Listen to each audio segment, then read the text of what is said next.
মা কিছু বলবেন? হ্যাঁ গুরুজি, আপনার সাথে আমার কিছু কথা ছিল। হ্যাঁ মা বলুন বলুন। উঠছেন কেন? আপনি বসুন বসুন বসুন।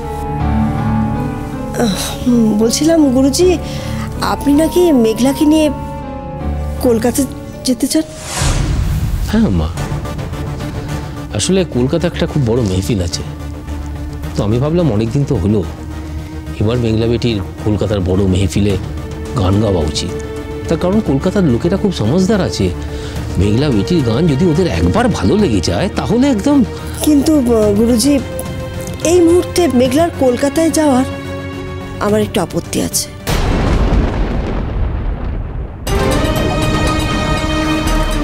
আপনার আপনার আপত্তি আছে?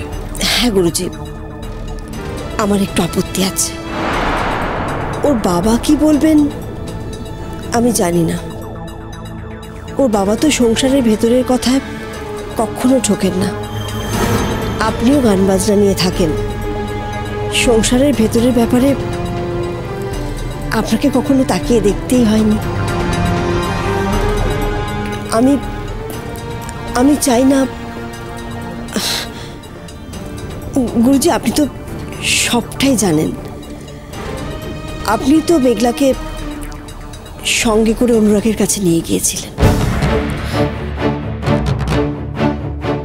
মেঘলা, তুমি এক কাজ করো তো, গুরুজির চাটা আমি ভিজিয়ে দিয়ে এসছি, তুমি ওটা ছেঁকে নিয়ে এসো।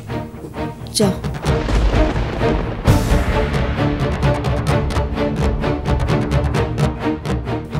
যা বলছিলাম গুরুজি,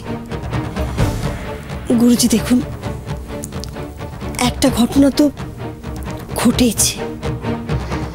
আমি চাই না কোনো সূত্র ধরে কোনোভাবে আবার আবার নতুন কিছু ঘটুক। আমি চাই এই সমস্ত ব্যাপারটা একটু থিতিয়ে যাক। গুরুজি একটু বুঝুন। আমি মেঘলাকে নিয়ে কলকাতায় যাবার আগে আপনাদের অনুমতি নিতাম আম্মা, তার কারণ আপনারা হচ্ছেন ওর বাবা মা। কিন্তু সবার আগে মেঘলা মায়ের কনসেন্ট নেওয়াটা প্রয়োজন আমি মনে করেছিলাম, সেই জন্যেই প্রথমে আমি মেঘলা মাকে বলেছিলাম। কিন্তু সেই কথাটা আপনার কানে কি করে গেল সেটা আমি বুঝতে পারিনি। হতে পারে সেটা দিদিমার সৌজন্য।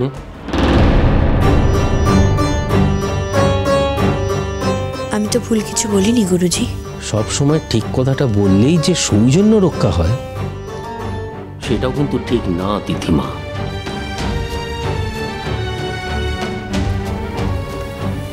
গুরুজি, না রে বেটি, সুর আর আসছে না, সুরটা কোথায় যেন কেটে গেল। এখন আর আমি চা পিতে পারবো না, তার চেয়ে আমি বরং হাসি বেটি। গুরুজি, গুরুজি, আপনি কি আমার কথা অসন্তুষ্ট হলেন? আমি কিন্তু আপনাকে। আম্মা, আমি এক ছন্ন ছাড়া ভবঘুরে মানুষ।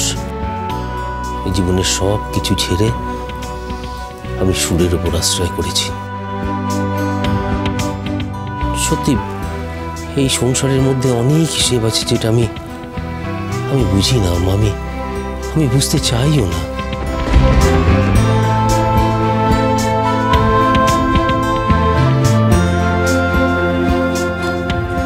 আম্মা, এই সংসারে একমাত্র সুর ছাড়া আমাকে কেউ আর আশ্রয় দিতে পারবে না। কিন্তু সুর যদি আমার গলা থেকে চলে যায় তাহলে আমি জানি না আম্মা, আমি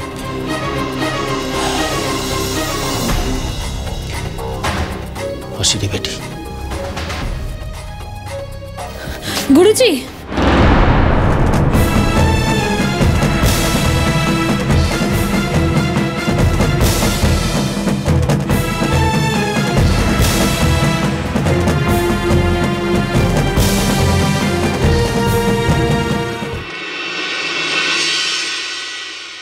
তোমার প্রত্যাখ্যান আমি তবুও মেনে নিতে পারবো মেঘলা, তোমার দয়া মেনে নিতে পারবো না। ভালো থেকো, ভালো থেকো।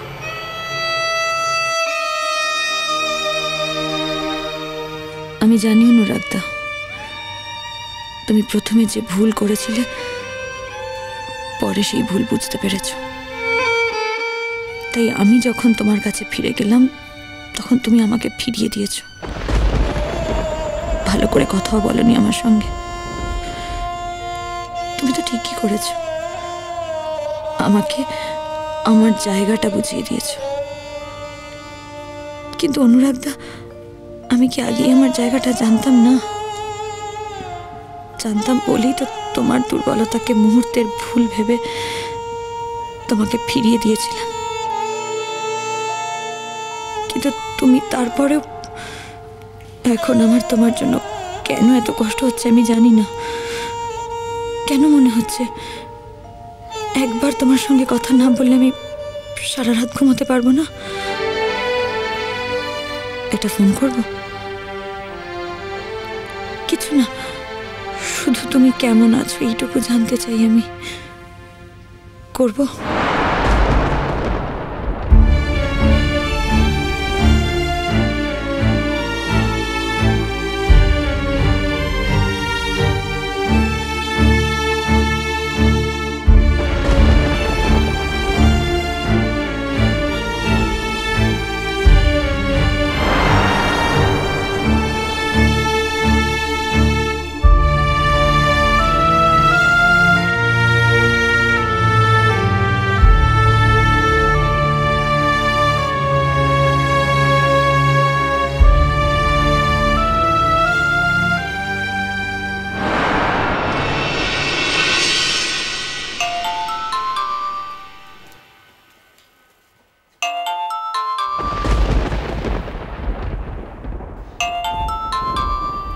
মেঘলা কেন ফোন করছে?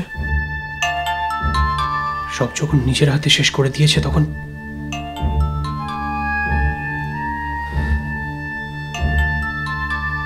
ফোন না ধরাটা তো অসভ্যতা। আর সে অসভ্যতা যখন আমি কারোর সঙ্গেই করি না, তোমার সঙ্গেও করবো না মেঘলা।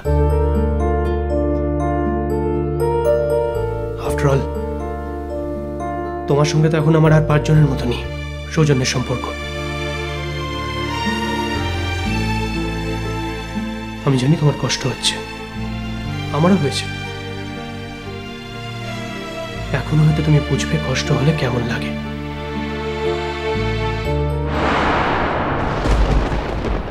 তুমি আমার ফোনটা ধরলে না অনুরাগদা? ব্যস্ত আছো নাকি ইচ্ছে করে ধরলে না আমার ফোন? একবার ফোন ধরে দুটো সাধারণ কথা বলতেও আজ তোমার এত অসুবিধা হচ্ছে।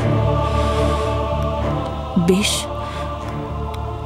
আমি আর একবার ফোন করব তোমাকে, তারপর আর কখনো নয়, আর কোনো দিনও নয়।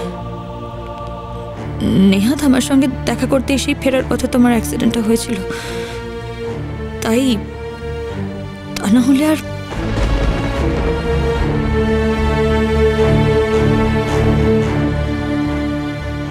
ফোনটা কেটে গেল। আমি কি একবার কল ব্যাক করবো? সেটাই তো ভদ্রতা।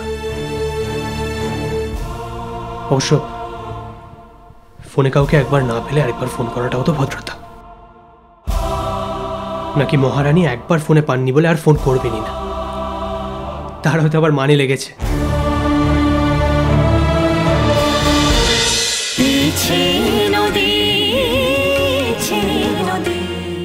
স্টার জলসার প্রিয় শো দেখার জন্য সাবস্ক্রাইব করুন আমাদের ইউটিউব চ্যানেলে এবং আপডেটেড থাকার জন্য প্রেস করুন বেল আইকন। চলো চলো চলো চলো পাল্টাই।